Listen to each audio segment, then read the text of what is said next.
오늘 말씀은 탑을 건설하다라는 제목으로 말씀을 나누도록 하겠습니다. 오늘 말씀이 있는 창세기는 고대 근방의 사회였습니다. 특별히 창세기의 배경이었던 이 고대 근방은 족장 사회였습니다. 한 명의 족장이 있고 그 족장을 따르는 민족들이 있는 그런 공동체를 이루고 살아가는 자들이었습니다. 그리고 그 족장, 부족은 대부분 혈연 관계로 이루어져 있었습니다. 그래서 그들의 역사를 보면 서술하는 방식은 그 족장, 그 피를 굉장히 중요하게 여깁니다. 그리고 그 부족을 중심으로 서술되는 이야기를 우리는 족보라고 합니다. 그래서 창세기에는 여러 가지 족보가 나옵니다. 아담의 족보가 나오고요, 노아의 족보가 나오고 그리고 데라의 족보가 나오기도 합니다. 그러므로 창세기를 읽으실 때 하나의 팁은 이 족보를 중심으로 읽어보시는 것입니다. 하나의 족보가 나오고 그 족보의 마지막에 있는 인물이 그 장의 다음 이야기로 서술되는 형식입니다. 예를 들어보자면요, 5장에는 아담의 족보가 나옵니다. 그리고 아담이 누구를 낳고 이런 식으로 서술되다가 마지막에 나오는 인물이 노아입니다.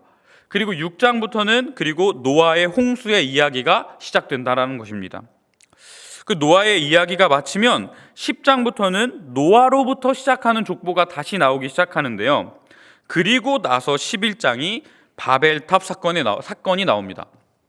그러니까 이 11장은 노아의 후손들 중 누군가의 이야기라는 것입니다. 그래서 바벨탑 사건을 조금 더 자세히 보려면 노아의 사건을 잘 이해한 채 읽어야 한다는 것입니다. 그러면 이 바벨탑을 지은 이들이 바벨탑을 굳이 지었던 이유는 무엇일까요?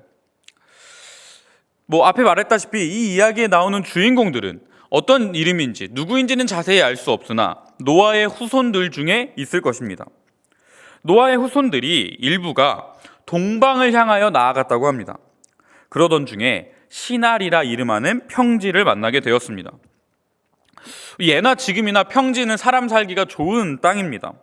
그래서 그들은 이 땅이면 우리가 살기가 너무 좋겠다 하여서 그 땅에 거류했다고 합니다.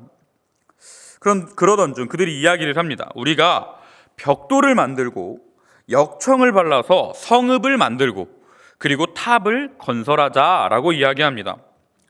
그리고 그 말에 따라서 성읍이 만들어지고 탑이 건설되기 시작하였습니다. 그럼 좋은 땅을 만났으니 좋은 땅에 살기 위해 성읍을 짓는 것은 충분히 받아들일 만한 내용입니다. 외적의 침입을 막고자 그리고 자신들을 지키고자 성읍은 필요한 것이었습니다. 그러면 굳이 그 가운데 탑을 짓는 이유는 무엇일까요? 이 창세기에는 이 탑을 짓는 이유를 두 가지로 서술하고 있습니다. 4절에 나오는데요, 첫 번째는 무엇이냐면 탑 꼭대기를 어디에 닿게 하냐면 하늘에 닿게 하여 우리의 이름을 내자라고 이야기합니다. 첫 번째 목적은 탑을 하늘에 닿게 하여 자신들의 이름을 내는 것입니다. 인간은 모두 다 유명해지고 싶어 합니다. 세상 사람들에게 자신의 이름을 알리고 싶어 합니다. 당시 사람들도 좀 다르지 않았던 것 같습니다. 자신들의 이름을 널리 알리고 싶었던 것 같습니다. 우리는 이를 명예라고 합니다. 그러나 사실 이들은 이 명예를 얻고자 한 것이 아니었습니다. 이들의 본연의 마음을 조금 더 살펴보기 위해 창세기 앞으로 한번 돌아가 보도록 하겠습니다. 창세기의 3장에 보면 인간이 처음 죄를 짓는 장면이 나옵니다. 3장 5절에 보면 뱀이 여자인 하와에게 선악과를 먹으라고 권유하는 장면이 나옵니다. 3장 5절은 그 뱀이 하와를 유혹하며 한 말인데요, 뭐라고 얘기하냐면요, 너희가 그것을 먹는 날에는 너희 눈이 밝아져 하나님과 같이 되어 선악을 알 줄 하나님이 아심이라 라고 이야기합니다. 아마 다들 잘 알고 계시는 구절이라 생각이 됩니다. 그래서 이 말에 따라서 아담이 먹은 이 열매를 선악과라고 이야기합니다. 그런데 우리가 이 선악과라는 이름 때문에 선악을 알게 되는 것에 굉장히 집중을 많이 하는데요, 사실 이 선악과의 진정한 능력은 무엇이냐면요, 그 앞에 나옵니다. 하나님과 같이 되는 것입니다. 선악을 알게 된다는 건 무엇이냐면요, 하나님과 같이 되니까, 하나님처럼 되니까 그 일부의 능력으로 선악을 알 수 있는 것입니다. 아무 능력이 없는 사람이 하나님처럼 되니까 하나님으로서 선악을 알 수 있는 것입니다. 선악을 알게 된다는 것은 하나님처럼 된 우리 자신의 일부의 모습이라는 것입니다.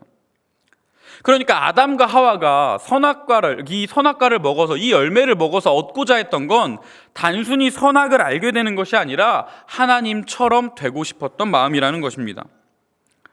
하나님과 영생을 누리며 사는 것보다 내가 스스로 하나님이 되고자 했다라는 것입니다. 그리고 그것이 진정한 죄의 본질입니다. 그럼 오늘 본문과 이 아담과 하와의 모습은 어떠한 차이가 있을까요? 여러분, 우리는 주기도문을 많이 할 것입니다. 주기도문에 하나님이 어디에 계시다고 고백하시나요? 하나님을 하늘에 계신이라고 고백하고 있습니다. 그런데 하나님이 실제로 하늘에 계실까요? 이제 이때 당시보다, 이 성경이 쓰여지던 당시보다 과학기술이 굉장히 많이 발달했습니다. 그래서 실제로 사람들이 하늘에 가기도 합니다. 그런데 아무리 높은 하늘을 간다고 하더라도 하나님을 발견할 수는 없었습니다. 당시 시대적으로요, 신은 하늘에 존재한다고 생각했습니다. 그 이유는 뭐냐면요, 신이 우리를 항상 지켜보고 있다, 신의 능력은 전지전능하다라고 생각을 하니까 우리를 지켜보기 위해서는 높은 곳에 있어야 했습니다. 근데 온 세상을 다 지켜보기 위해서는 더 높은 곳을 생각하다 보니 신은 하늘에 있다라는 결론을 내렸다라는 것입니다. 그러니까 성경을 작성하던 당시의 사람들은 신은 하늘에 있다라고 생각했습니다. 하늘 위에서 세상을 살피고 보호하신다라고 생각했던 것이죠. 그러니까 이 바벨탑을 짓는 사람들이 자신들의 이름을 어디에 닿게 하냐면요, 하늘에 닿게 해서 자신들의 이름을 내자라는 것은 무엇이냐면요, 우리도 탑을 지어서 하늘에 오르자, 하나님이 되어보자 라고 이야기하는 것과 다르지 않다는 것입니다. 특별히 이 성읍 가운데 짓는 이 탑을요, 고고학적으로는 뭐라고 부르냐면요, 지구라트라고 부릅니다. 지구라트라는 것은 메소포타미아 지역에서 발견되는 어떤 신을 위한 예배당의 일종이었습니다. 그들은 신이 하늘에 있기 때문에 신이 우리와 소통하기 위해서, 신이 우리에게 오기 위해서는 높은 곳에 내려갈 때, 우리가 땅을 내려갈 때 어떤 걸 이용하죠? 계단이라는 걸 이용합니다. 그래서 신이 조금이라도 우리에게 편하게 다가오기를 바라는 마음에 이 건물을 짓기 시작합니다. 그래서 일종의 계단을 만드는 것입니다. 그래서 높은 곳에 있는 하나님이, 높은 곳에 있는 신이 인간인 우리에게 조금이라도 편하게 내려올 수 있도록 만든 것이 바로 이 지구라트라는 것이었습니다. 사실 이 바벨탑도 그 지구라트의 일종이었는데요. 그런데 이 지구라트의 목적은 신이 우리에게 내려오기 위한 것이 목적이었다면, 오늘 짓고 있는 이 바벨탑의 목적은 신이 내려오기 위한 것이 아닌 인간이 하늘에 오르기 위한, 인간이 신에 닿고자 했던 목적이 있다라는 것입니다. 두 번째 목적도 한번 살펴보도록 하겠습니다. 이들이 바벨탑을 지은 두 번째 목적은 앞의 것과 다르지는 않습니다. 4절 뒤편에 보면요, 탑을 짓는 것의 또 다른 목적을 지면에 흩어짐을 면하자라고 합니다. 2절에 보면 이들이 동방으로 옮기다가 신할 평지를 만나서 거기 거류하였다라고 하고 있는데요, 길을 지나던 사람들이 어떤 목적을, 동방이니까 정확한 위치는 모르겠습니다. 근데 그 평지를 만나서 잘 살고 있는데 이들은 왜 흩어지는 것을 걱정하고 있는 것일까요? 단순히 서로가 서로를 너무 사랑하고 좋아해서 흩어짐을 면하고자 했던 것일까요? 그리고 더군다나 살펴봐야 할 것은, 이들이 말하는 것을 뭐냐면 우리가 흩어지지 말자가 아닙니다. 흩어지지 말자가 아니라 흩어짐을 면하자라고 이야기를 합니다. 흩어지지 말자라고 하는 것은요, 그 모인 사람들에게 주권이 있습니다. 우리가 흩어지지 말자, 우리 정말 사이좋게 잘 살자, 우리에게 어떤 의견이 있습니다.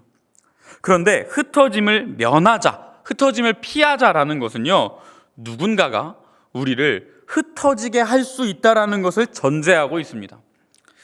이들에게 어떠한 경험이 있어서 이 흩어짐을 면하자라고 했을까요? 이것이 우리가 노아의 방주 이야기를 알고 바벨탑을 봐야 하는 이유입니다. 앞서 말했듯이 이 노아의 이야기를 보면 이 이야기를 해석할 수 있습니다. 10장 족보에는 노아의 아들들의 족보이죠. 그리고 이 이야기는 노아의 후손들의 이야기라고 했습니다. 노아의 후손들이 기억하고 있는 하나의 사건은 무엇일까요? 바로 홍수 사건입니다. 그들은 언젠가 다시 하나님이 우리를 홍수로 심판하실지도 모른다는 두려움 가운데 살아가고 있던 것입니다. 이들이 그 홍수를 피하고자, 혹시 하나님이 다시 우리를 물로서 심판하고자 그것을 피하고자 했다라는 사실은 이들이 건물을 짓는 재료를 보면 알 수 있습니다. 3절에 보면 이들이 이 바벨탑과 그 성읍을 짓는 재료가 나오는데요, 벽돌을 만들어 돌을 대신하자고 합니다. 진흙을 대신해 역청을 사용하자고 합니다. 물론 벽돌이 더 건물을 짓는데 튼튼하니까 그렇게 사용할 수도 있지라고 생각할 수도 있습니다. 하지만 당시 사회적으로 건물을 지을 때 굳이 벽돌을 가지고 건물을 짓지 않았다는 것을 돌을 대신하자라는 말에서 알 수 있습니다. 그러니까 당시엔 원래 돌로 집을 짓는 것이, 건물을 짓는 것이 당연했던 일인데 그것을 굳이 벽돌을 만들어서 대신하자라고 하는 것입니다. 두 번째도 마찬가지입니다. 진흙을 사용하는 것이 당연했던 사회에서 역청을 사용해 건물을 짓자고 합니다. 이 역청이라는 재료가 굉장히 좀 특이한 재료 중에 하나입니다. 아마 이 벽돌과 벽돌 사이를 잇는 일종의 시멘트 역할을 했던 것 같습니다. 성경에 보면요, 이 역청이 사용된 곳이 몇 곳이 있는데요, 예를 들면 그곳이 바로 방주입니다. 창세기 6장 14절에 보면요, 고페르 나무로 방주를 만들고 역청을 그 안팎에 칠하라는 하나님의 명령이 나옵니다. 배 안팎에 칠하는 재료는 어떠한 역할을 할까요? 아마 그 고페르 나무가 썩지 않는 방수의 역할을 했을 것입니다. 그리고 또 한 곳이 나오는데요, 혹시 여러분들은 요게벳의 노래라는 노래를 알고 계신지, 찬양을 알고 계신지 모르겠습니다. 그게 이제 모세 때의 그 갈대 상자의 아이를 보내는 어머니의 노래거든요. 그 찬양에 보면요, 찬양의 가사가, 처음 가사가 이렇습니다. 작은 갈대 상자 물이 새지 않도록 역청과 나무 진을 칠하고 라는 가사가 나옵니다. 그러니까 이 나무 상자에 물이 새지 않도록 칠한 것이 역청이었다고 합니다. 그러니까 당시 사회에서 역청은 물로써 자신을 지키는 하나의 방법이었다라는 것입니다. 하나님이 인간의 죄악을 홍수로 심판하셨기 때문에 인간은요, 다시 그 하나님의 심판이 올까 두려워서 역청으로 건물을 짓고 있는 것입니다. 그리고 본질적으로는요, 하나님이 우리를 다시 물로써 심판한다 할지라도 우리가 스스로 그 심판으로부터 벗어나 보자라는 의미가 담겨 있는 것입니다.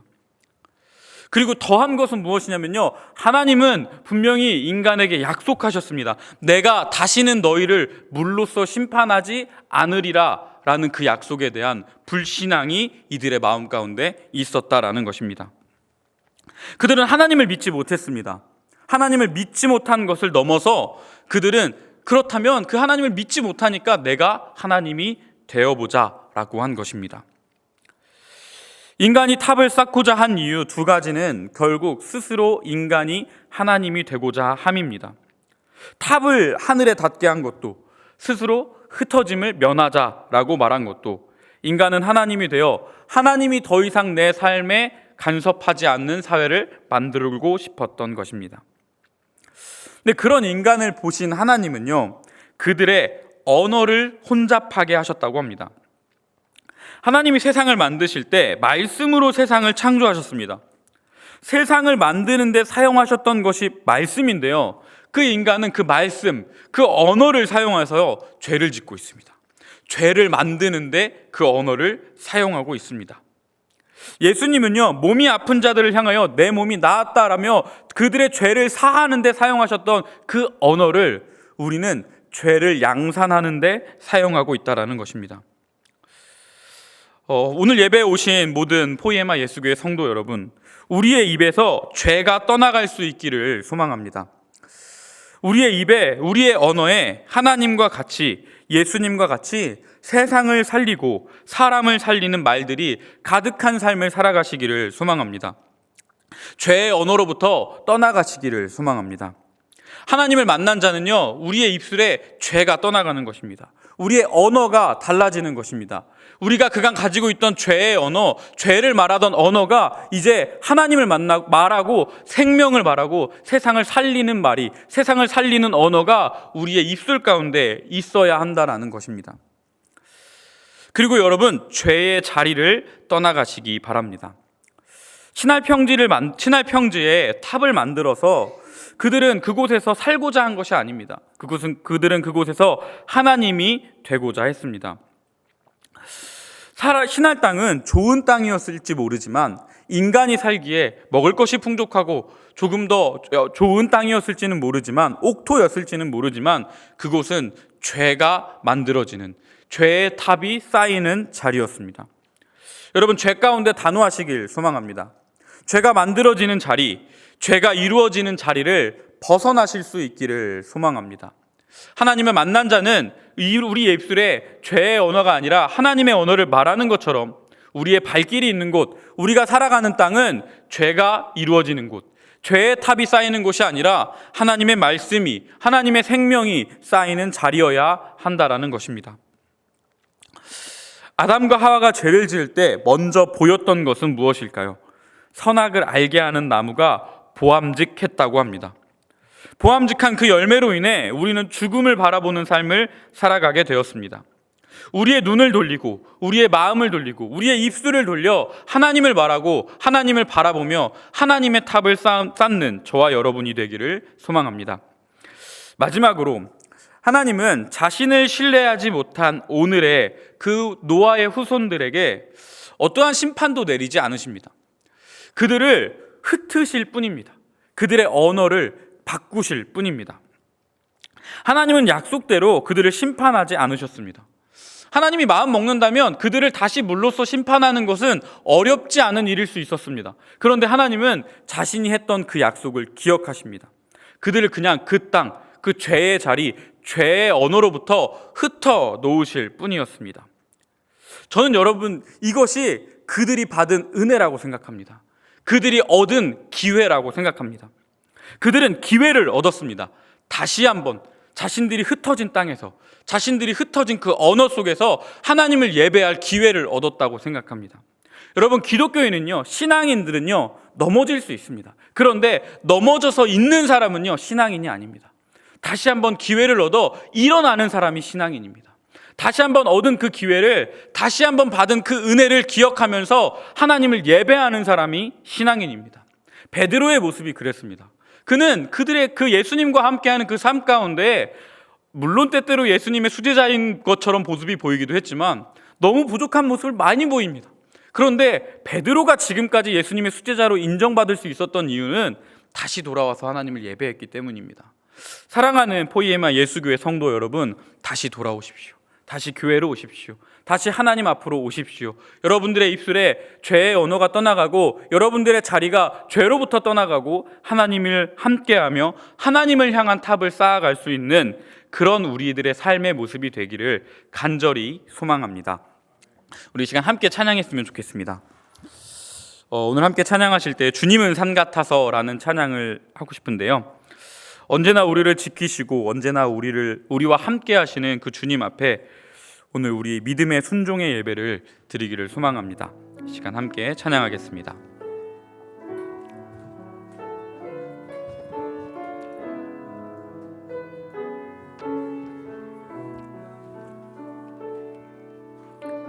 안개가 날 가리움, 안개가 날 가리워 내 믿음 흔들리려 할 때 나 주님께 나아가네. 주님은 산 같아서, 주님은 산 같아서 여전히 그 자리에 계셔 눈을 들면 보이리라 날 위한 그 사랑. 주는 나의 도움이시며 주의 계획 영원하시네. 주의 위엄 앞에 믿음으로 순종해 예배드리니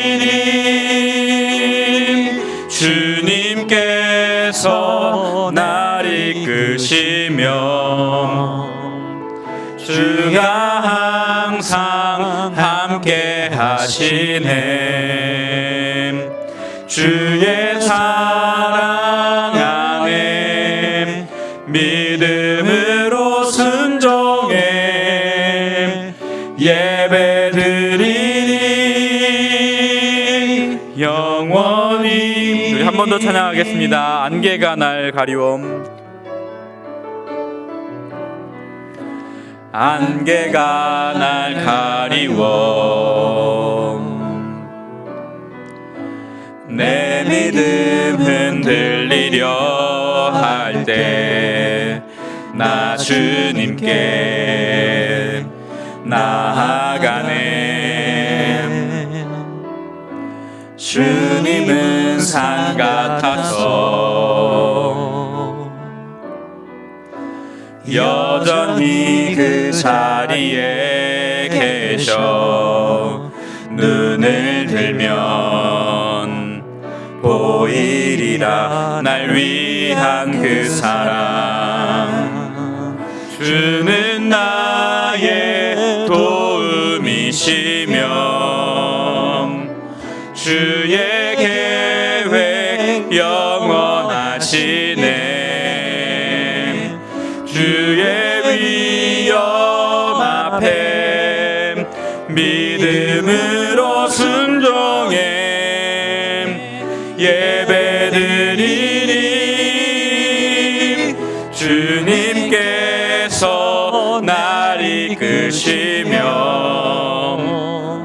주가 항상 함께 하시네. 주의 사랑 안에 믿음으로 순종해 예배. 주님께서 날 이끄시며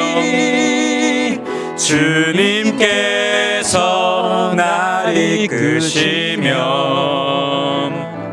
주가 항상 함께 하시네. 주의 사랑 안에 믿음으로 순종해 예배드. 한 번 더 찬양하겠습니다. 주님께서 날 이끄시며 주님께서 날 이끄시며 주가 항상 함께 하시네. 주의 사랑 안에 믿음으로 순종해 예배드리리 영원히. 이 시간 우리 함께 기도하길 소망합니다. 세 가지 기도 제목을 드리겠습니다. 우리의 입술에 죄의 언어가 떠나가길 소망합니다. 우리의 입술에 하나님을 향한 찬양이 있기를 소망합니다.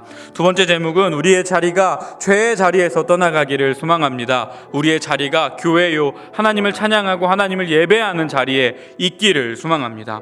마지막으로 우리가 다시 한번 은혜의 자리로 나아오기를 소망합니다. 하나님이 우리에게 허락하신 그 은혜의 기회를 우리가 놓치지 않고 하나님을 예배하며 다시 교회로 돌아와 주님만 바라보는 예배의 자리로 우리가 나올 수 있게 해달라고, 그 은혜의 자리로 은혜가 우리에게 허락될 수 있게 해달라고 이 시간 한번 주여 한번 부르시면서 기도하도록 하겠습니다. 주여, 사랑의 하나님 감사합니다. 우리에게 주신 주님의 그 사랑의 언어, 우리에게 주신 주님의 그 은혜의 언어를 우리가 사용하길 소망합니다.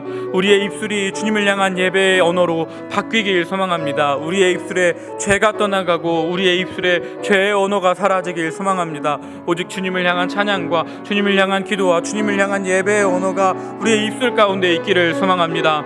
주님, 우리의 자리가 죄의 자리를 떠나 주님을 예배하는 자리로 돌아오기를 소망합니다. 주님, 우리가 주님을 예배할 수 수 있는 이곳으로 돌아와 주님을 예배하고 주님만 바라보기를 소망합니다. 주님, 우리에게 허락하신 그 은혜의 기회를 우리가 놓치지 않기를 소망하오니 주님 이곳에 함께 하셔서 주님 우리의 삶과 함께 하셔서 우리가 주님만 바라보며 주님과 동행하며 살아갈 수 있도록 언제나 주님 그 산 같으신 주님처럼 우리를 지키신 그 주님의 은혜를 바라보며 순종의 예배를, 믿음의 예배를 드리며 나아가는 우리 포이에마 예수교회의 한 사람 한 사람이 될 수 있도록 주님 함께하여 주시고 주님 우리를 동행하시고 우리와 함께 하셔서 우리가 그 은혜의 기회를 바라볼 수 있도록 주님 인도하여 주시옵소서. 우리가 비록 세상 가운데 죄악 가운데 넘어질지라도 쓰러질지라도 다시 한번 그 은혜의 기회를 향하여 나아올 수 있게 하여 주시옵소서. 주님 감사합니다. 주님의 그 은혜의 자리로 우리가 나아갑니다. 주님, 우리 입술에 죄의 언어가 떠나가게 하시고 우리의 자리가 죄의 자리에서 은혜의 자리로 나아오기를 소망합니다. 주님, 우리를 지키시고 우리를 보호하셔서 우리가 죄 가운데 틈타지 아니할 수 있도록 주님 우리에게 힘주시고 용기를 북돋아 주시옵소서.